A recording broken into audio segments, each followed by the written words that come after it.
I'm standing in the doorway of our bedroom, watching my wife Melissa get ready like she's preparing for the Met Gala. The black dress clinging to her curves is one I've never seen before, must have cost more than my monthly truck payment.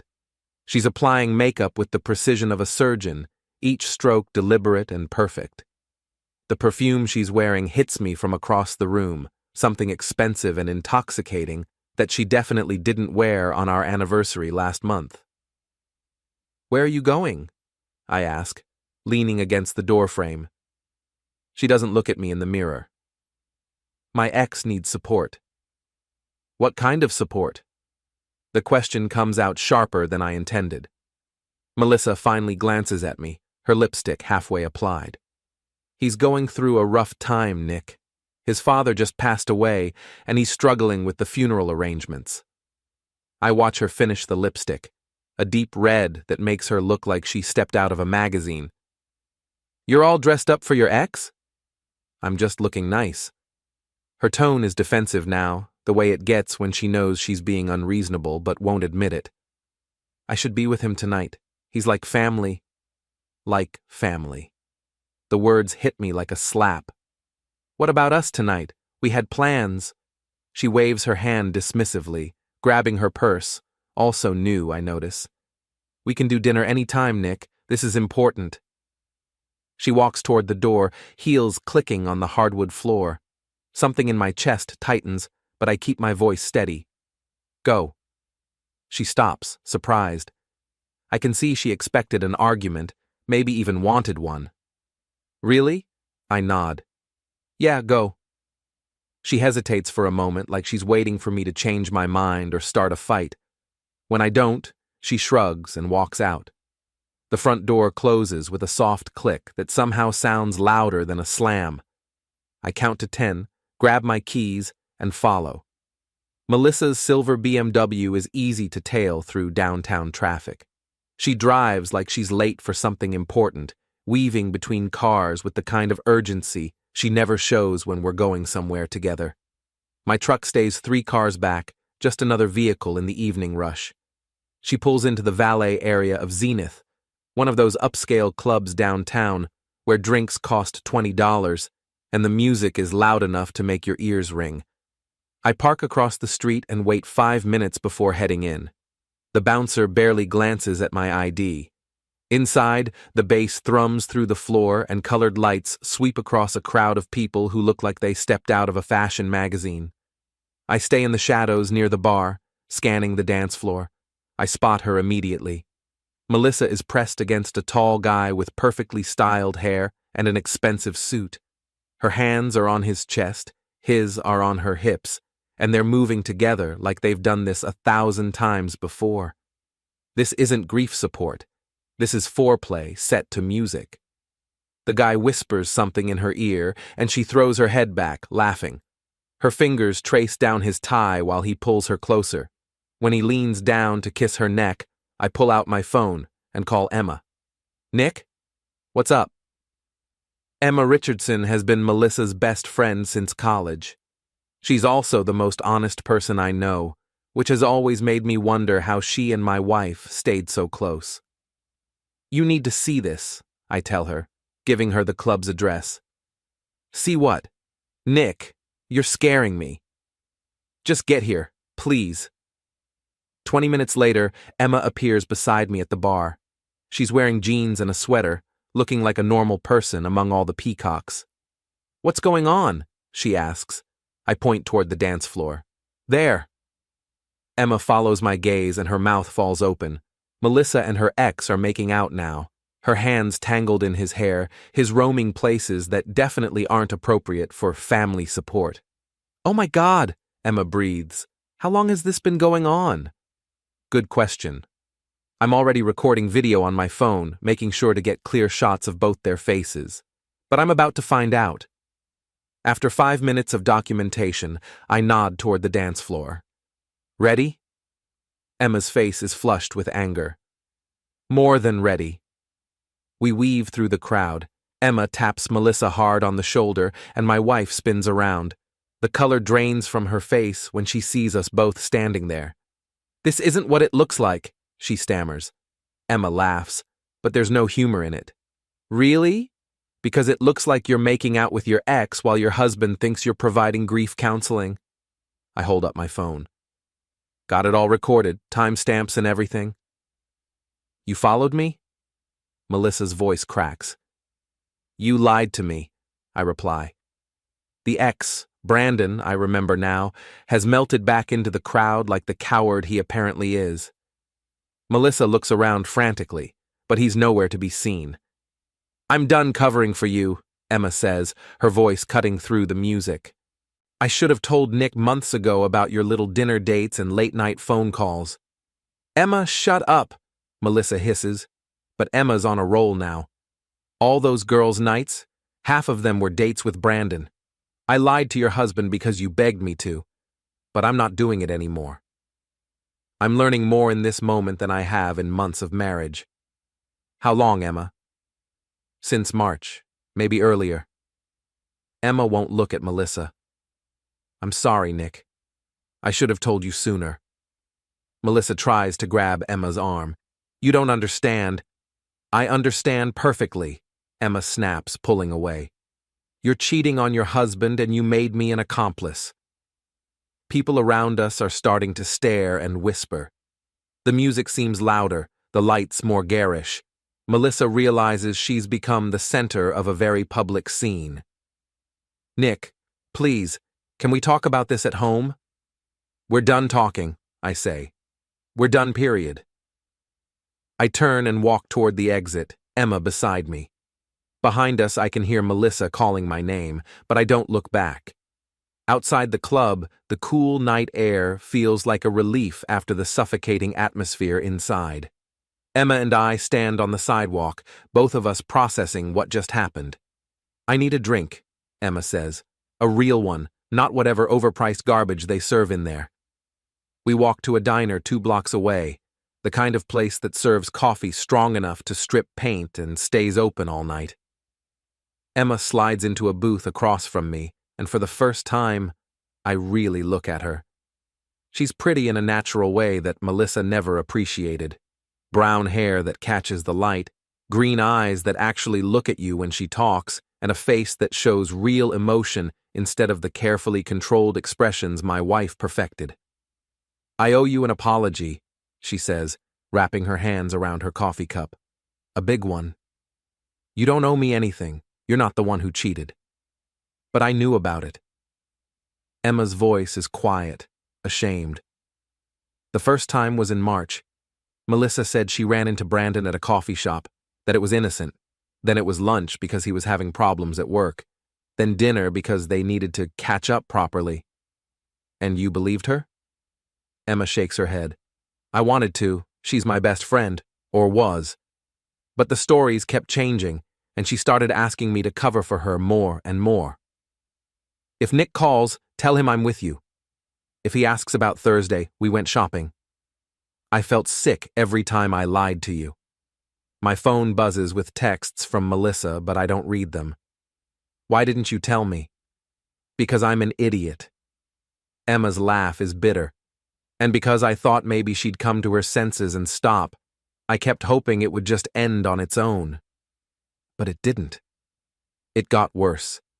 She started talking about Brandon like he was the love of her life, like you were just some obstacle in her way.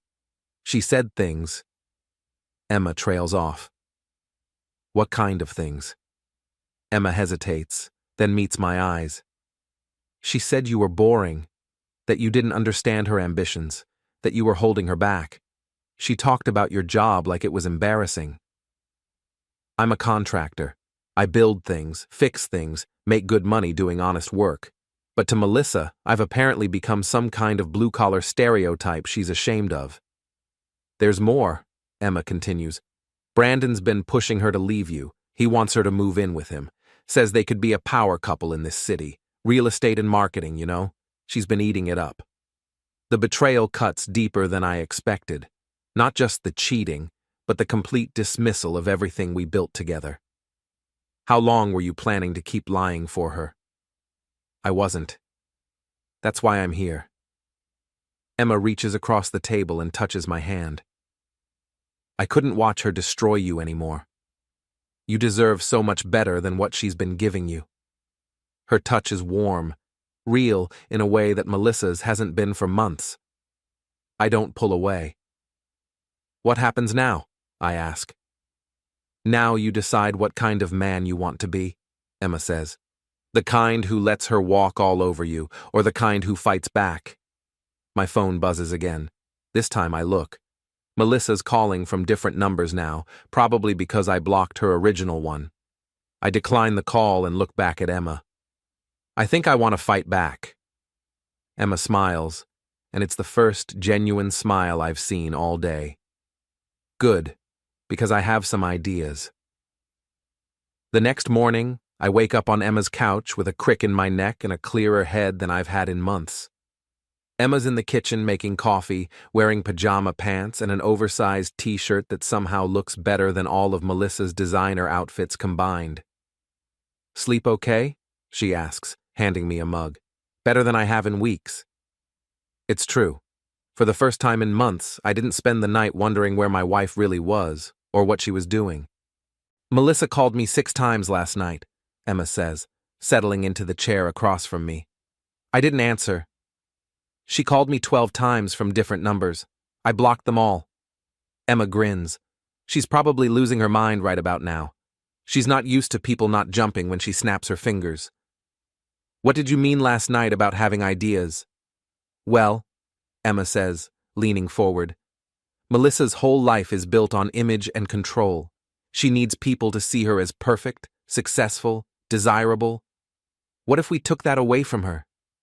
I'm listening. She's been lying to everyone. Her friends, her co-workers, her family. They all think she's this devoted wife who's maybe having a rough patch in her marriage. What if they knew the truth? I consider this. You mean expose her? I mean, let her expose herself. Give her enough rope to hang herself with, then watch her do it. Emma pulls out her laptop and shows me Melissa's social media profiles. Photos of us together, captions about how lucky she is, comments from friends about what a perfect couple we are. It's all performance art. She posted this last week, Emma says, pointing to a photo of Melissa and me at dinner. The caption reads, "Date night with my amazing husband. So grateful for this man." Want to know what she was really doing that night? Do I? Texting Brandon the entire time. I saw the messages when she showed me a funny meme on her phone. They were planning their next hookup while you were sitting right across from her. The audacity of it is almost impressive. So, what's your plan? We wait. Let her think she's gotten away with it, that you're just going to quietly accept whatever story she comes up with. Meanwhile, we gather evidence, photos, messages, witness accounts, and when she least expects it, we destroy her. Emma nods. We let everyone see who she really is. My phone rings. It's my brother Jules, calling from his security consulting business downtown. Nick, what the hell is going on? Melissa just called me crying, saying you abandoned her at some club last night. I put him on speaker. Jules, meet Emma. Emma, this is my brother. The one who's been covering for Melissa's affair? Jules asks. Emma winces. The one who just helped me catch Melissa cheating, I correct. There's a pause. Well, shit. What do you need me to do? This is why I love my brother. No judgment, no lectures, just immediate loyalty.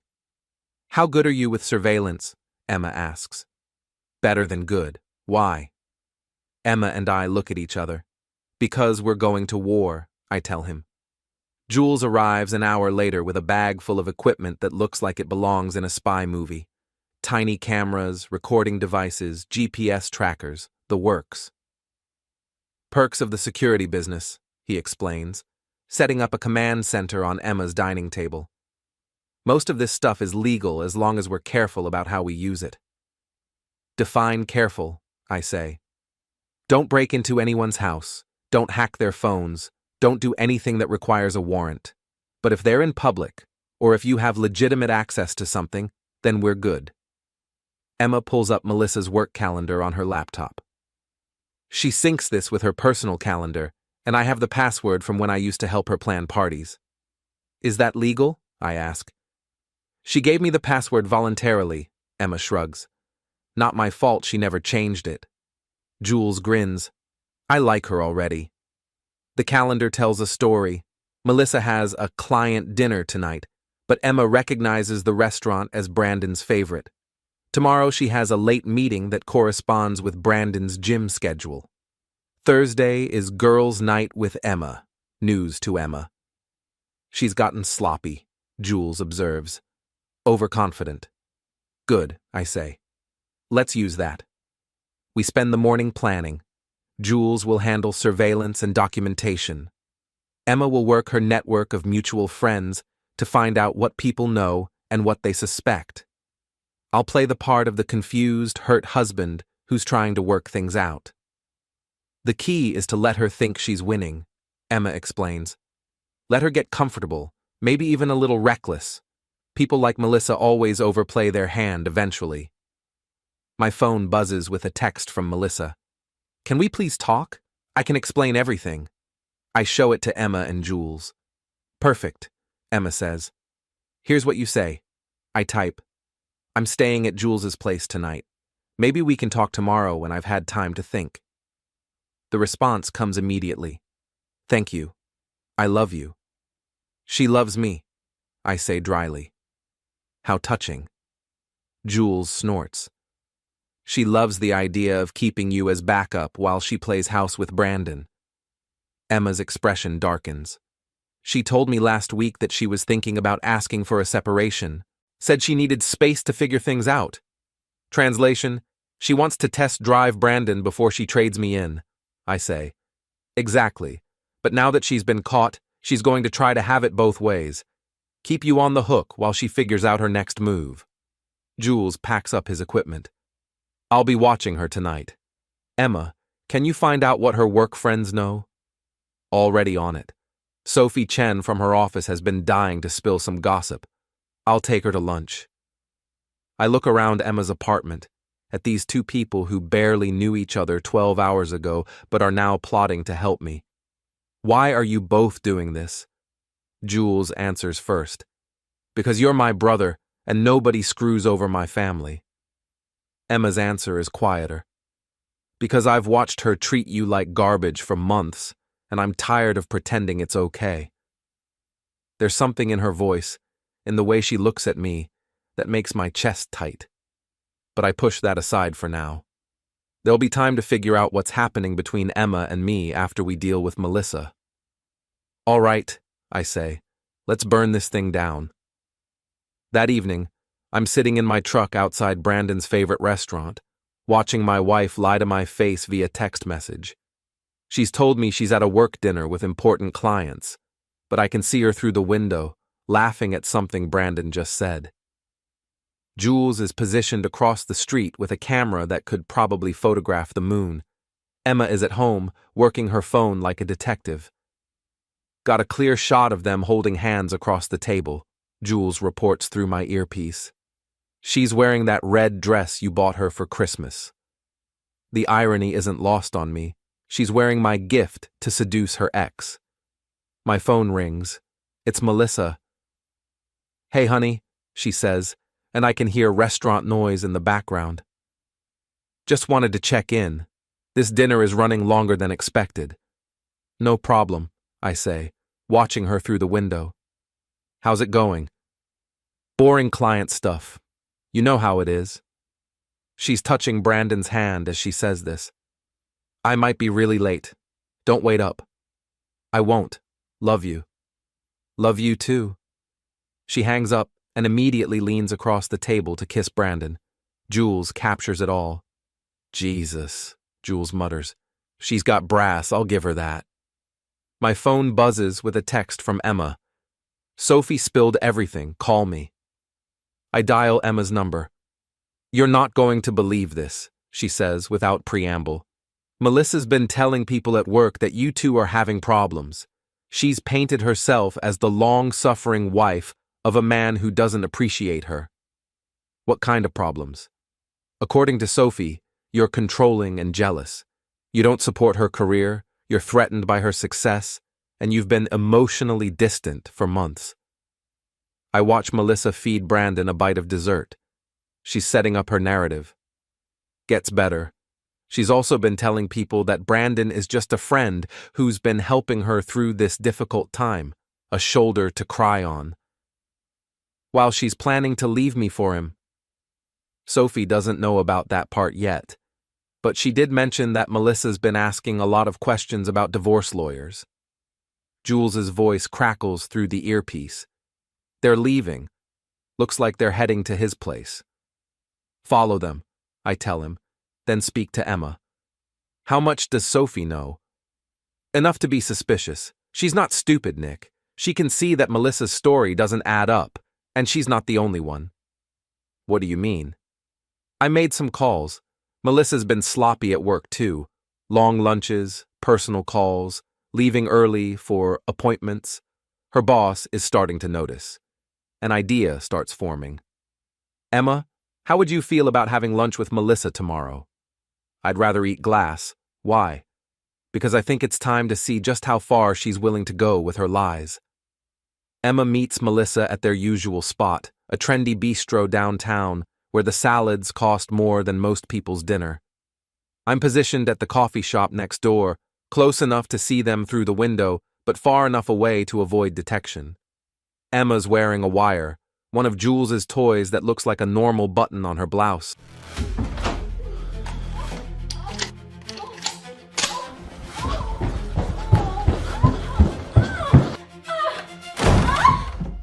In my house! You bastard! Relax, man. It's just business. Please, don't shoot! Get off! You won't do it. You don't have the guts. Don't! Please don't shoot him! Please! I'm begging you! Don't do this! No! Please, no!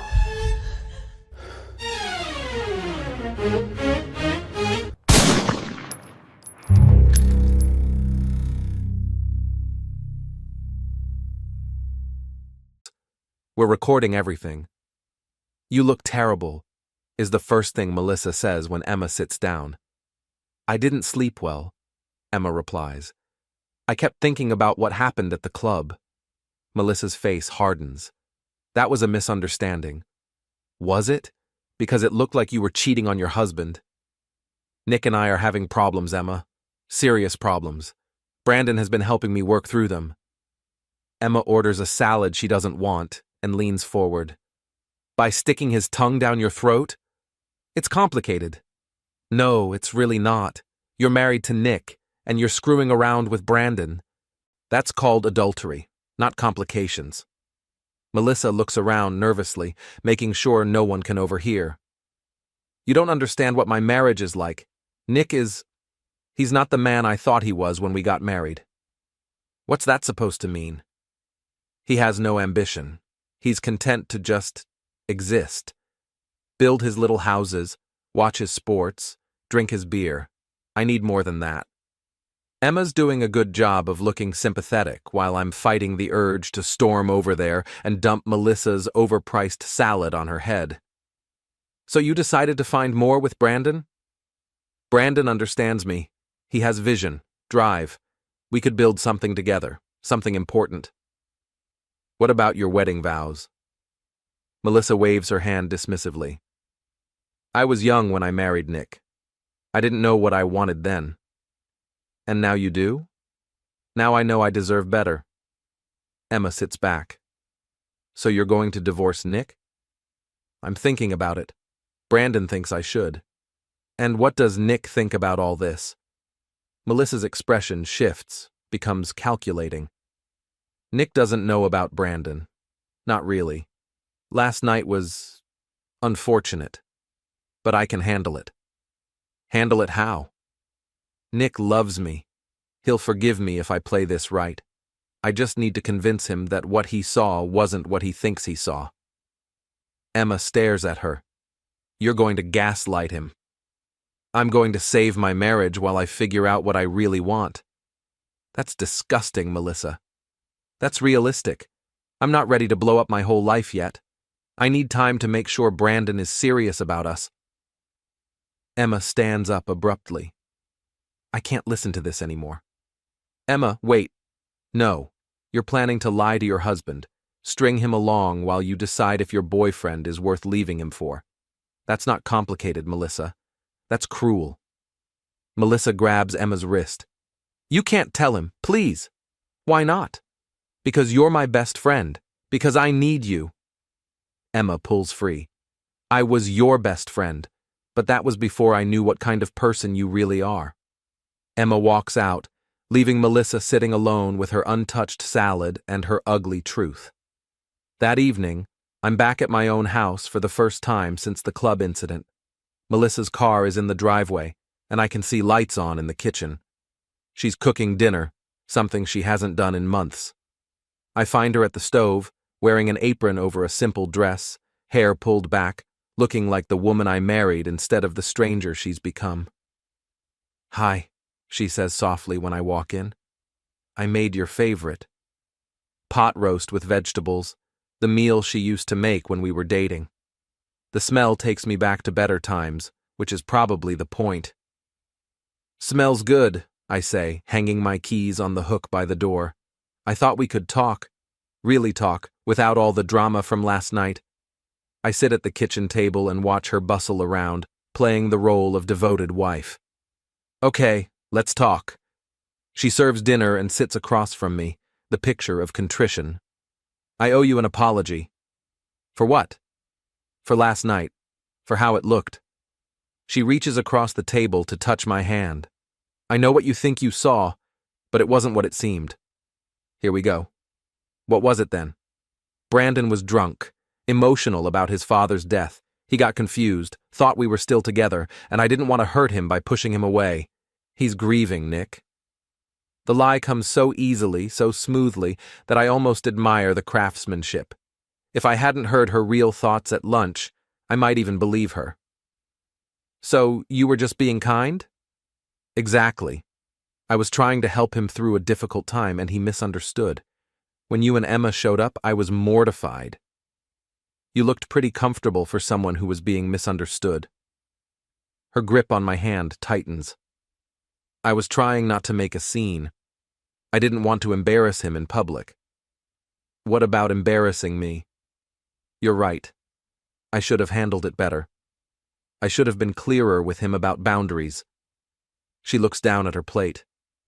I'm sorry, Nick. Really sorry. I take a bite of pot roast.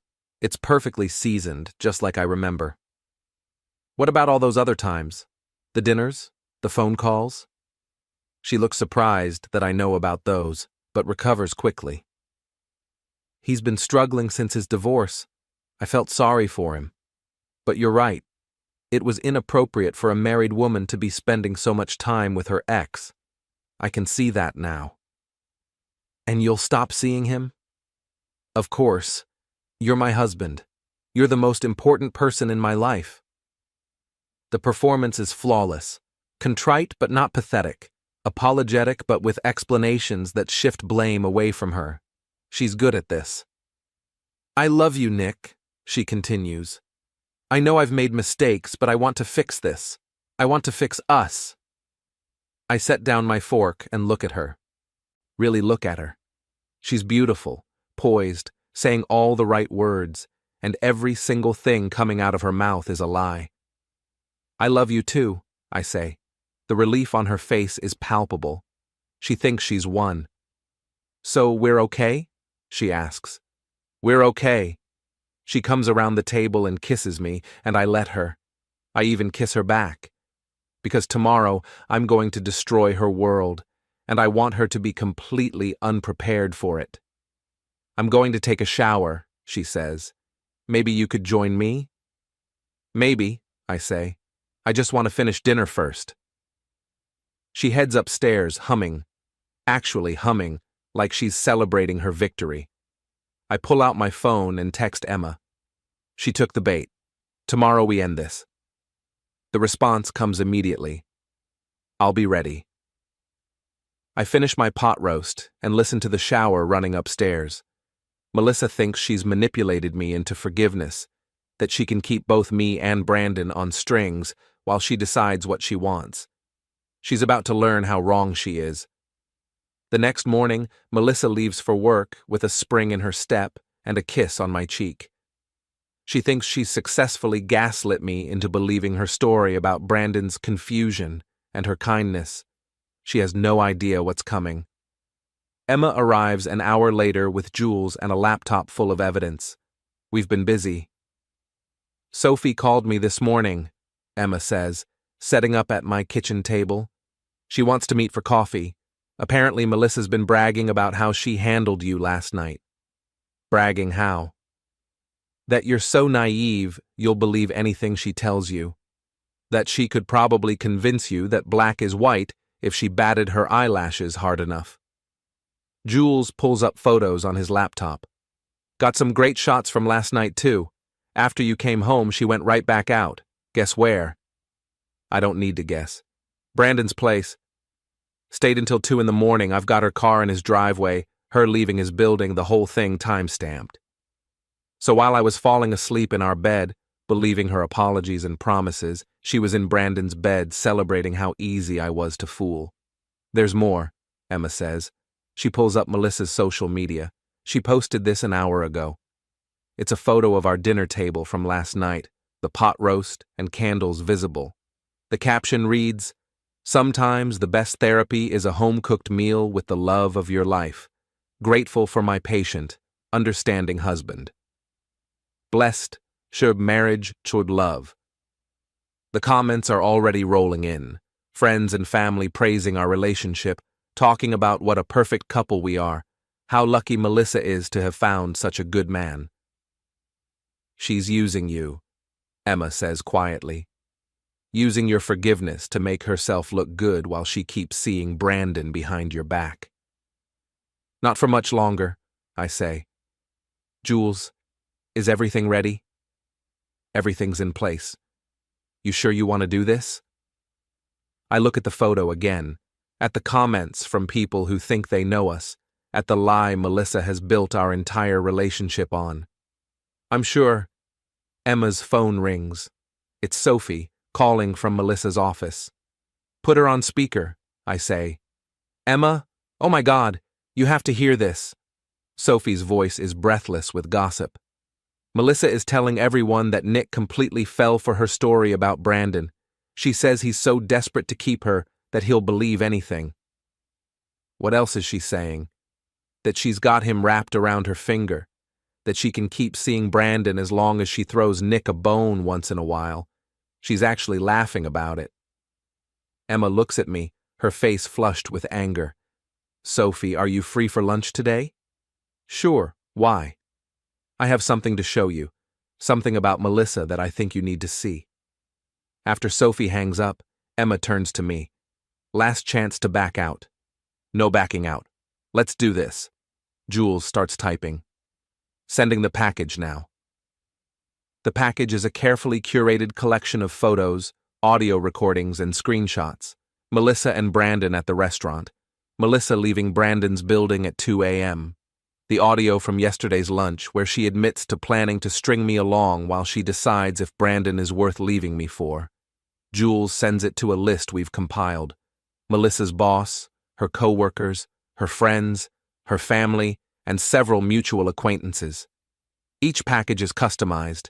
Her boss gets evidence of her lying about work commitments. Her friends get proof of her cheating. Her family gets the full scope of her deception. How long before she finds out? I ask. Sophie's meeting Emma for lunch in an hour, Jules says. I'd say Melissa knows something's wrong by 1 o'clock. Knows how bad it is by 2. Emma checks her watch. I should go. Sophie's going to want to call everyone she knows after she sees this. She heads for the door, then stops and turns back. Nick? For what it's worth, I think you're handling this exactly right. She made her choice when she decided to lie to you, instead of being honest. After she leaves, Jules and I sit in the quiet kitchen, waiting. You okay? He asks. Yeah. Actually, I feel better than I have in months. No regrets? I think about that. About the woman who made me pot roast while planning to see her lover. About the social media post that painted me as a fool. About the months of lies and manipulation. No regrets. My phone buzzes. A text from Melissa. Having lunch with the team. Might be late tonight. Love you. Another lie. According to her calendar, she's meeting Brandon at his apartment. I delete the text without responding. Here we go, Jules says, watching his laptop screen. First response just came in. It's from Melissa's cousin Sarah. Emma just called me. Is this real? Are you okay? Then another from her college roommate. Nick, I'm so sorry. I had no idea. Then another. Saw the photos. Can't believe Melissa would do this to you. The phone starts ringing. I don't answer, but I watch the calls pile up. Friends, family, co-workers. Everyone wants to know if it's true, wants to offer support, wants to express their shock and disappointment. By noon, I have 37 missed calls and 62 text messages. Melissa has no idea what's coming. At 1:47 p.m., my phone explodes. Melissa's name flashes on the screen, and when I answer, she's screaming so loud I have to hold the phone away from my ear. What did you do? What the hell did you do? I told the truth, I say calmly. You destroyed me. My boss called me into his office. My mother is crying. Everyone thinks I'm some kind of monster. Aren't you? The line goes quiet for a moment. When she speaks again, her voice is different, colder, more calculating. You have no idea what you've done. I will destroy you for this. With what? More lies? I think people have heard enough of those. I'll take everything. The house, the savings, half your business. I'll make sure everyone knows what kind of man you really are. Go ahead, try it. She hangs up, and immediately my phone rings again. This time it's Emma. She knows, Emma says. Sophie said Melissa came back from lunch looking like she'd seen a ghost. Then her phone started ringing and didn't stop. How bad is it? Her boss suspended her pending an investigation into her work conduct. Apparently, she's been billing personal time as client meetings for months. And her mother called me. She wants to apologize to you personally. Jules looks up from his laptop. It's trending on Facebook. Someone shared the story in one of those local community groups, and it's taken off. I look at his screen. Sure enough, there's a post titled, Local Woman Caught Cheating, Tries to Gaslight Husband. The comments are brutal. This is bigger than we expected, I say. People hate liars, Jules shrugs. Especially pretty ones who think they can get away with anything. My doorbell rings. Through the window, I can see Brandon's BMW in my driveway. Showtime, Jules says, grabbing his camera. I open the door to find Brandon and Melissa standing on my porch. Melissa's makeup is streaked, her hair disheveled. Brandon looks like he wants to be anywhere else. We need to talk, Melissa says. I don't think we do. Brandon steps forward, trying to look intimidating. You had no right to drag me into this. You dragged yourself into it when you started sleeping with my wife. This is between you and Melissa. Leave me out of it. I laugh. Little late for that, don't you think? Melissa pushes past Brandon. I want those photos deleted. All of them. No. I'll sue you. Invasion of privacy, harassment, defamation. Good luck with that. Everything I shared was either taken in public or given to me by someone who had legal access to it. Jules appears beside me, camera in hand. Smile, Brandon. This is going in the follow-up post. Brandon's face goes white. You're still recording? Public property, Jules says cheerfully. First Amendment and all that. Melissa realizes she's being filmed and tries to cover her face. Turn that off. Sorry, can't do that. This is news now. Public interest. I'll give you anything you want, Melissa says desperately. The house, money, whatever. Just make this stop. I don't want anything from you, I tell her. I just want you out of my life. Fine, fine, she's screaming again. But don't think this is over. I'll make you pay for this. She storms off toward Brandon's car, but he doesn't follow. This is insane, he says to me. You've lost your mind. Have I? Or have I finally found it? He looks at Jules's camera, then back at me. She's not worth this. You know that, right? She was going to leave you anyway. Then you should be thanking me for speeding up the process. Brandon shakes his head and walks back to his car. Melissa is already in the passenger seat, on her phone, probably calling lawyers or family members or anyone who might help her fix this mess. They drive away, and I watch until the BMW disappears around the corner. How do you feel? Jules asks. I think about it. For the first time in months, maybe years, I feel like myself again. Not the man Melissa wanted me to be, not the husband she was ashamed of, but the person I actually am. Free, I say. I feel free. 3 days later, I'm sitting in a lawyer's office downtown, signing divorce papers. Melissa's attorney is a sharp-dressed woman who keeps glancing at her phone like she'd rather be anywhere else. My client is prepared to accept a 50-50 split of assets, she says, in exchange for your agreement to stop the social media campaign. There's no campaign, my lawyer responds. My client shared factual information about his wife's infidelity. The fact that it went viral isn't his responsibility. The continued posting of photos and videos constitutes harassment. The continued documentation of Mrs. Harper's public behavior is journalism. I almost smile. Jules has been having a field day with this, posting updates like he's running a gossip blog. Melissa and Brandon's relationship imploded within 48 hours of the exposure. Apparently, he wasn't as committed as he claimed when their affair was private. My client wants this to end, Melissa's lawyer says. Then she should sign the papers, my lawyer replies. No alimony, 60-40 assets split in Mr. Harper's favor due to adultery, and she keeps her personal belongings. That's generous considering the circumstances. Through the conference room window, I can see Melissa in the hallway, pacing and talking on her phone.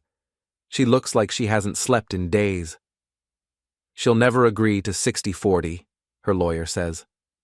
Then she can explain to a judge why she thinks adultery should be rewarded, my lawyer responds. 20 minutes later, Melissa signs the papers. I'm officially a free man. Outside the law office, Emma is waiting by my truck. She's been my constant companion through all of this, helping me navigate the legal process and the media attention. How did it go? She asks. It's over. Really over. She smiles, and I realize how beautiful she looks when she's genuinely happy. What now? Now I figure out what comes next. We drive to the diner where we had our first real conversation, the night this all started. It feels like a lifetime ago. I have something to tell you, Emma says once we're seated. Okay. I've been thinking about us, about what's been happening between us. I know what she means. The chemistry has been building for days, the connection that started as friendship deepening into something more. Emma, let me finish. I know this is complicated. I know people will say it's too soon, that I'm just the rebound girl, that we're both making emotional decisions. What do you think? She reaches across the table and takes my hand. I think I've been falling for you for months, maybe longer. I think watching Melissa treat you like garbage made me realize how much you deserve to be loved properly. And I think if we don't at least try, we'll both regret it. I look at our joined hands, at this woman who stood by me when my world fell apart, who helped me find my strength again. I think you're right, I say. She grins. Yeah? Yeah, but I have one condition. What's that? No more secrets. No more lies. If we do this, we do it honestly. Deal. We sit there holding hands across the table, and for the first time in years, I feel like I'm exactly where I'm supposed to be. My phone buzzes with a text from Jules. Melissa's moving out today. Thought you'd want to know. I show the message to Emma. How does that make you feel? She asks. I think about it. About the woman who shared my bed for 3 years, but never really shared my life. about the lies and manipulation and calculated cruelty, about the marriage that was over long before I caught her cheating. Relieved, I say, like I'm finally getting my house back. Emma squeezes my hand. Our house? I smile. Let's start with dinner and see where it goes. I'd like that. Outside, it's starting to rain, but neither of us moves to leave. We sit in our booth, planning a future that's honest and real and ours. Melissa can have her drama and her lies and her empty relationships built on image and manipulation. I'll take this, Emma's hand in mine, the promise of something genuine, the knowledge that I'm finally with someone who sees me as I really am and loves me for it. It's not the ending I expected when I watched my wife get dressed for another man. It's better.